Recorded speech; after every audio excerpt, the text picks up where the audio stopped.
from a weekend away where she spent time at a casino with her friend and employee Charla Nash. For the trip, Sandra Wait, pampered give me 1 second. Charla. I gotta reconnect these headphones because they're kind of bugging, I guess. I don't fucking know. That shit is annoying. I should have just made the song.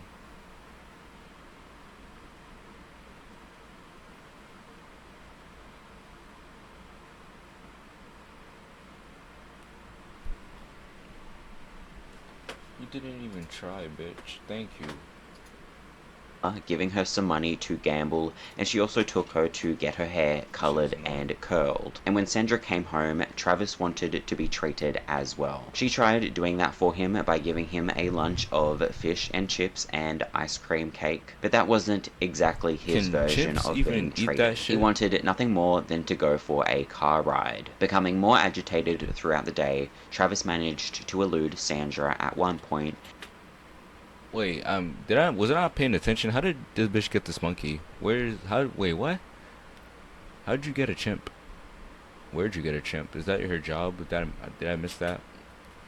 And grabbed a set of car keys and unlocked the front I door. don't know He why I made his keep way out onto the doing that. property and darted from each of Sandra's cars, indicating that he wanted to be driven somewhere. Sandra lived on a large property with a long driveway, but that Fix my still wasn't posture. enough space for Travis. He wanted to go somewhere else. Sandra tried to coax him inside with food and the opportunity for him to draw and to pet their cat. At that point, it was after 3 p.m. and time for his afternoon cup of tea. So Sandra put the anti-anxiety pill Xanax in his cup of tea to try and calm him.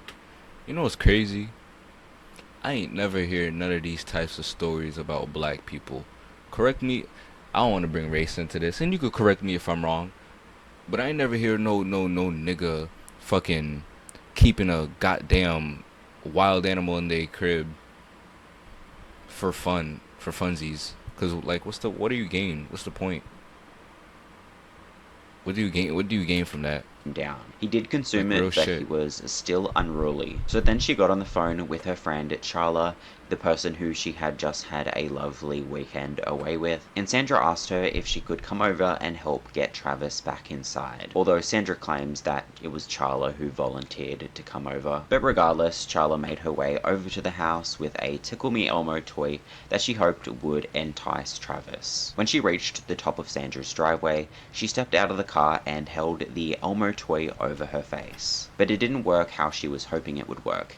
It acted as one big red target. Travis charged toward her on all fours before standing up on his two back feet to attack. His force knocked her into the side of her car and then onto the ground. It was there that he started to rip into her body. Sandra first verbally tried to get Travis to stop the attack, but much like how he had been ignoring her efforts throughout the day, he continued to ignore her. She then No picked up cap. a snow shovel and started Who banging him is? across the head with it repeatedly, but when Wait, you that texted proved me. to be pointless, she raced inside and grabbed a long butcher's knife. While Travis still ripped and chewed into Charla's face, scalp, and hands, Sandra plunged the knife into his back. Without much of a reaction to that, she stabbed him Fuck out another of here. 2 times. And that was when she did get a response. He halted his attack on Charla, turned around, and looked at Sandra. He looked at me like, Mom, what did you do?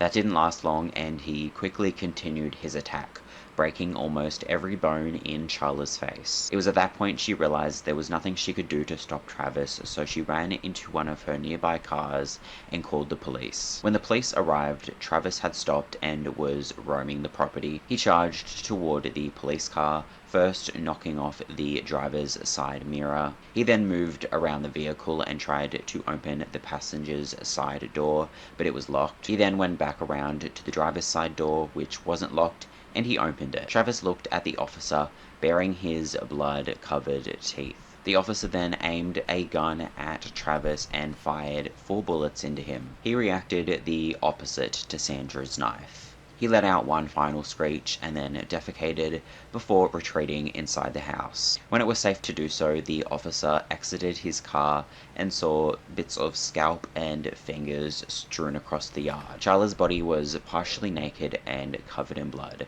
and because she was so badly mutilated, the officers couldn't tell whether she was a man or a woman. Surprisingly, Charla was still conscious, but it was assumed she was dead. So Bro, they didn't immediately Nope and inspect fucking Charla's body and instead followed whatchamacallit. Sandra inside, who had gone to find where Travis went. Caesar, Travis what's had his- limped through the house to Planet his of the living Apes, quarters, Planet of the Apes. where he We've all died. seen It Planet of wasn't the until Apes. the police We know left what the these niggas is house capable that they of. saw movement from I don't know Charla. if I this is what guess it's based off of. They said Oh my Sandra god. came over and looked at me and said, "Oh, she's dead, she's dead." So she walked away, and then the officer went with her in the house to see where Travis was. And I guess he had been consoling her a while. And they said when the officer and Sandra came back outside, I lifted my arms straight up, like, "Hey, help me!" And he responded, "Oh my God, they're still alive." Charla was alive and she survived. Hi everyone. Oh my god. Oh my god.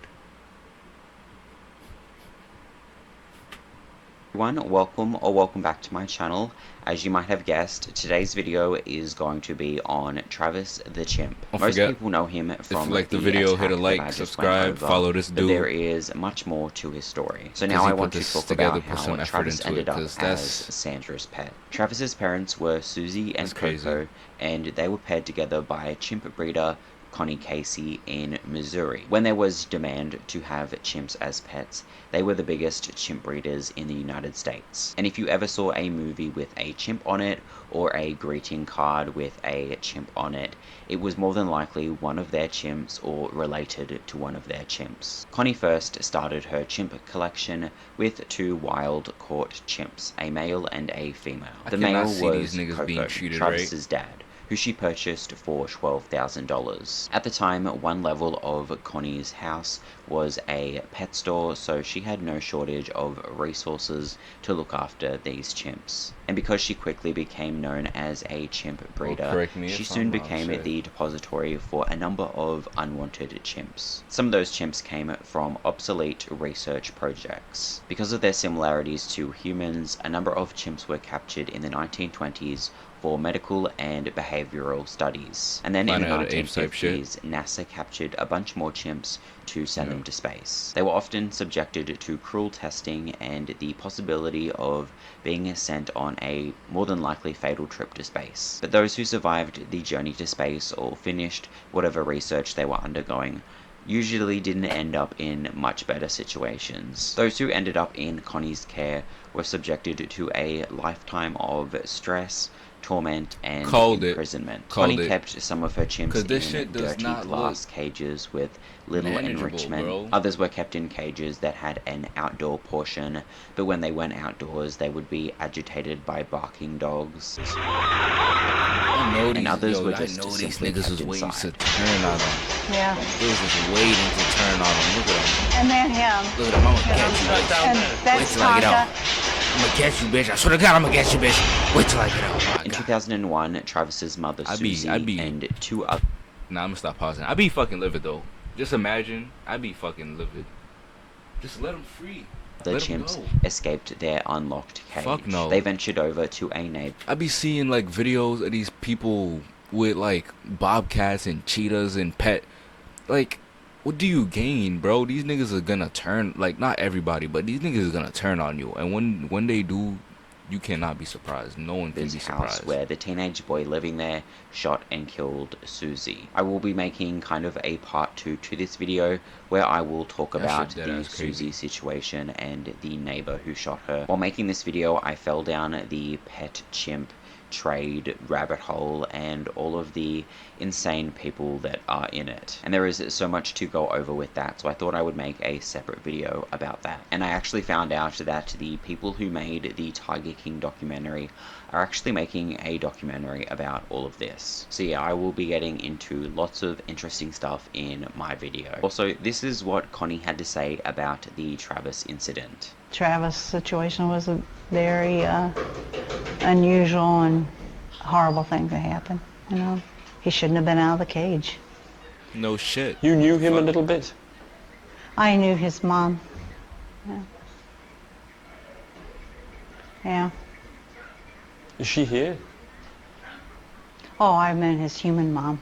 Oh. Speaking of Travis, Susie, who was an 11-year-old retired zoo chimp, gave birth to him on the 21st of October 1995. 3 days later, Mike and Connie Casey tranquilized Susie and took Travis away from her. He was then purchased for $50,000 by Damn. his new human parents, Sandra and Jerome Herold. Sandra named him after her favorite singer, Travis Tritt, and from that day, Travis was raised as a human. He wore a diaper and Sandra bottle-fed him formula, she burped him, and he slept in a crib in their bedroom. When he started to walk, they taught him how to use the toilet and how to brush his own teeth. He also Caesar had type a shit. wardrobe full of his own clothes that Sandra would often dress him in. Every day he would eat breakfast and dinner with him, and if they went to a restaurant to eat, he would go with them as well. Some of his favorite foods were filet mignon, lobster tail.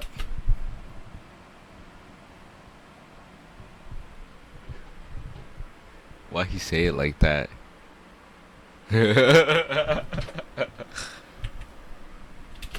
Go with them It's as not well. even that Some of his serious, bro. favorite Like, why he foods say it were like filet that? mignon, Filet lobster mignon. tail, Lindt chocolates, taffy, Alright. and Nerds candy. He even worked out how Filet to tell when the mignon. ice cream truck was coming down the street, so he would pester Sandra until she took him to get an ice cream. He was even able to open the That's corny. refrigerator and pour himself a drink into a glass. He also knew how to drive a ride-on lawnmower as well as drive a car. He liked My taking fault, big rides in fella, what cars, the I read. fuck? Yeah, he did. He was able to open doors by He himself. could drive. He took off with the car a couple times.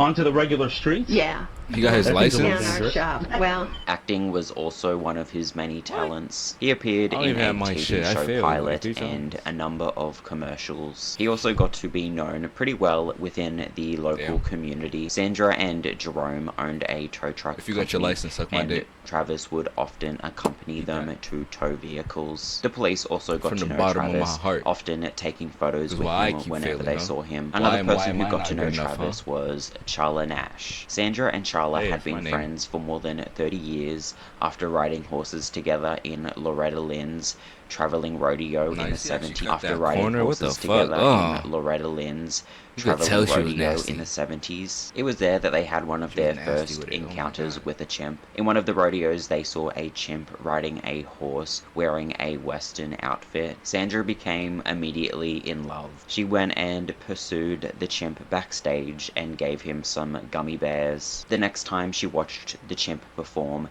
he spotted her in the crowd, jumped off the horse, and leapt into her arms. And that would ultimately lead to her purchasing Travis. Charla saw Travis twice when he was little, once when he was still being bottle fed and Sandra took him